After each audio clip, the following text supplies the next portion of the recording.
మేమేం అంశాలు ప్రస్తావించినా ప్రస్తావించకపోయినా fee reimbursement విషయంలో ఈ ప్రభుత్వం విధానం ఏందని మీ మనసులో ఎక్కడో ఉన్నట్టుగా మీ మొహాలు చూస్తుంటే నాకు బాగా అనిపిస్తుంది.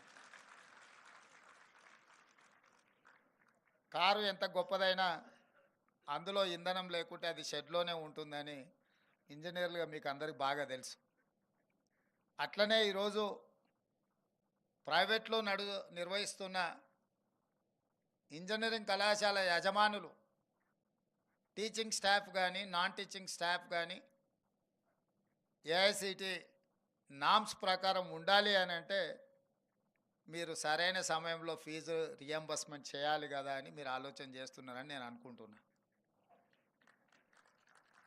కాకపోతే మన స్టేట్ వెల్ఫేర్ అండ్ డెవలప్మెంట్ స్టేట్గా ఉండే, కానీ కొన్ని పరిణామాలు కొన్ని పరిస్థితులు కంప్లీట్ వెల్ఫేర్ సైడే మనం ఇంక్లైన్ అవ్వడంతో డెవలప్మెంట్ అనేది సెకండ్ ప్యాడ్లింగ్ అయిపోయి వెల్ఫేర్ అనేది ప్రధానం అవ్వడం వల్ల కొన్ని పరిస్థితులు కొంత ఆర్థిక భారం పెరిగిపోయింది. ఆనాడు గొప్పగా డాక్టర్ వైఎస్ రాజశేఖర రెడ్డి గారి కాంగ్రెస్ ప్రభుత్వం ఈ దేశంలోనే ప్రతి పేదవాడికి కార్పొరేట్ విద్యను అందించాలి, కార్పొరేట్ స్థాయిలో వైద్యాన్ని అందించాలన్న ఆలోచనతోనే రాజీవ్ ఆరోగ్యశ్రీ ద్వారా ప్రతి పేదవాడికి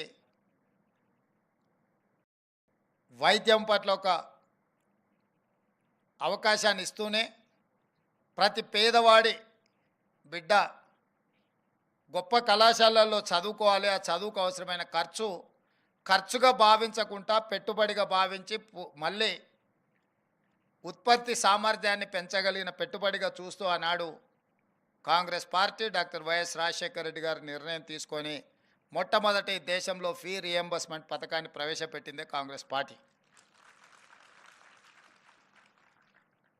రకరకాల పరిస్థితుల వల్ల ప్రాధాన్యతలు మాడి వేల కోట్ల రూపాయలకు మీకు ప్రభుత్వం బకాయి పడ్డది. ఇప్పుడు అవి మొండి బకాయిలుగా మారి వన్ టైం సెటిల్మెంట్కి వచ్చే పరిస్థితి వచ్చింది.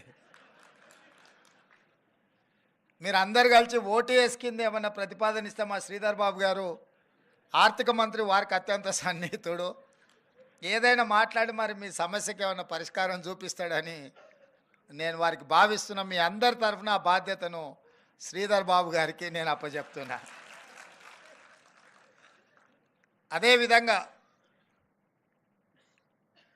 మీ మొండి బకాయిలు ఒక భాగం అయితే ఈ అకాడమిక్ ఇయర్ నుంచి ఏదైతే మీరు విద్యార్థులను చేర్చుకుంటున్నారో అది ఆన్ టైం పేమెంట్ చేయించాలనే పట్టుదలతోని మా ఆర్థిక శాఖకు నేను ఆదేశాలు ఇస్తా.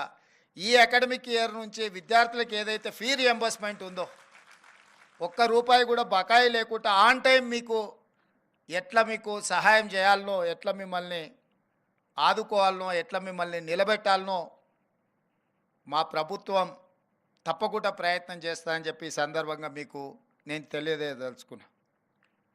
అదేవిధంగా ఇంజనీర్ ఈ పదం చాలా గొప్పది. మ్యాన్ మేడ్ వండర్స్ని క్రియేట్ చేసింది ప్రపంచంలో ఇంజనీర్సే.